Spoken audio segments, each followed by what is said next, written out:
ಇಲ್ಲ, ಆ ಥರದ ಕಂಠ ಅಂತ ಹೇಳಿದ್ರು.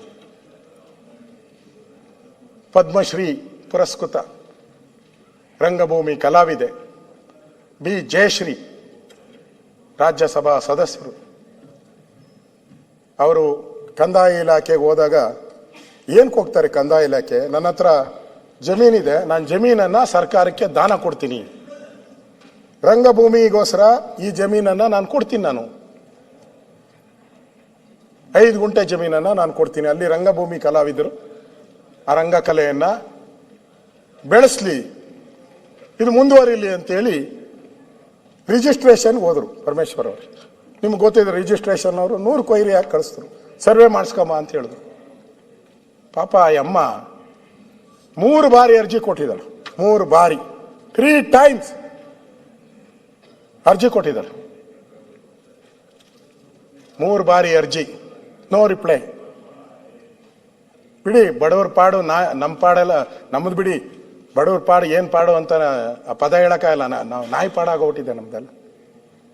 ಆ ಅಮ್ಮ ಕೊನೆಯಲ್ಲಿ ಆಫೀಸ್ಗೆ ಹೋಗ್ತಾರೆ, ಸರ್ವೆ ಆಫೀಸ್ಗೆ.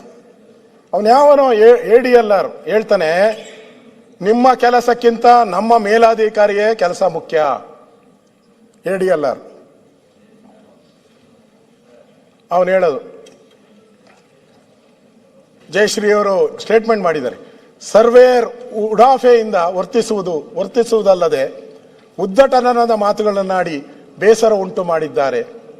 ಮಾಜಿ ಸಂಸದೆ ಆದ ನನ್ನನ್ನೇ ಅಲೆದಾಡಿಸಿರುವ ಇವರು ಸಾರ್ವಜನಿಕ ಕೆಲಸ ಮನ್ನಣೆ ಕೊಡುತ್ತಾರೆಯೇ? ಜಯಶ್ರೀ ಕಲಾವಿದೆ, ನಮ್ಮ ಕನ್ನಡ ಸಂಸ್ಕೃತಿ ಇಲಾಖೆಯ ಮಂತ್ರಿನೂ ಇಲ್ಲೇ ಇದ್ದಾರೆ. ಕಿವಿ ತೆಗೆದುಬಿಟ್ರು, ನಾನು ಹೇಳಿದ ತಕ್ಷಣ ಕಿವಿಗೆ ಹಾಕೊಂಡಿದ್ದು ತೆಗೆದ್ಬಿಟ್ರು, ಯಾಕಪ್ಪ ನನಗೆ ಅಂತ ಹೇಳ್ಬಿಟ್ಟು. ಇರಲಿ ಇಲ್ಲಿ ಹೇಳ್ಬಿಡ್ತೀನಿ, ಅದನ್ನ ಹೇಳ್ಬಿಡ್ತೀನಿ. ದಾನ ಕೊಡಕ್ಕೆ ಹೋದಂತ ಜಮೀನ್ಗೆ ಸರ್ವೆ ಮಾಡೋಣಕ್ಕೆ ನೀನು ಲಂಚಕ್ಕೋಸ್ಕರ ಅಲಿಸ್ತಾ ಇದ್ದೀರಲ್ಲ.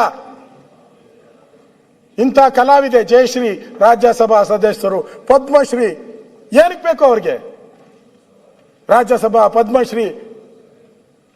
ರಂಗಭೂಮಿ ಕಲಾವಿದೆ, ಟಿವಿಗಳಲ್ಲಿ ದಿನನಿತ್ಯ ನೋಡಿದ್ದಾರೆ ಆ ಅಮ್ಮ ಆಡೋ ಹಾಡನ್ನ. ಆ ಅಮ್ಮ ನೋವಿನಿಂದ ಹೇಳಿದಾಳೆ, ನನ್ನನ್ನು ಅಲಿಸಿ ಅಲ್ಲಿಂದ ಕಳಿಸಿದ್ದಾರೆ, ನಿನ್ನ ಕೆಲಸ ಮುಖ್ಯ ಅಲ್ಲ ನನಗೆ, ನಮ್ಮ ಅಧಿಕಾರಿ ಕೆಲಸ ಮುಖ್ಯ ಅಂತ ಹೇಳಿದ್ದಾರೆ. ನಾಚಿಕೆ ಆಗ್ಬೇಕಲ್ಲ ಈ ಸರ್ಕಾರಕ್ಕೆ. ಗೌರವ ಇದ್ದಿದ್ರೆ 1 ನಿಮಿಷಕ್ಕೆ ಸಸ್ಪೆಂಡ್ ಮಾಡ್ಬೇಕಾಯ್ತು, ಮಾಡಿದ್ದೀರಾ? ಯಾಕೆ ಮಾಡಿಲ್ಲ? ಯಾಕೆ ಮಾಡಿಲ್ಲ ಹೇಳ್ಬೇಕು, ಉತ್ತರ ಕೊಡ್ಬೇಕು ಇದಕ್ಕೆ. ಇನ್ನೆಷ್ಟು ಜನಕ್ಕೆ ಅವಮಾನ ಮಾಡ್ತೀರ ಕಲಾವಿದರಿಗೆ? ನಿಮ್ಮ ಪುಸ್ತಕದಲ್ಲಿ ಎಲ್ಲ ಹಾಕಿದ್ದೀರ, ನಾನು ಓದ್ನಲ್ಲ. ಕಂದಾಯ ಇಲಾಖೆ ಪಾರದರ್ಶಕ ಸರ್ವೆನಲ್ಲಿ, ಈ ಖಾತಾ ಅಲ್ಲಿ ಎಲ್ಲಾನು ಪಾರದರ್ಶಕ ತಂದಿದ್ದೀರಿ ಅಂತ ಓದಿಸಿದ್ದೀರ ಗವರ್ನರ್ ಕೈಲಿ. ಇಲ್ಲ, ಓದಿದ್ದೀನಿ ನಾನು.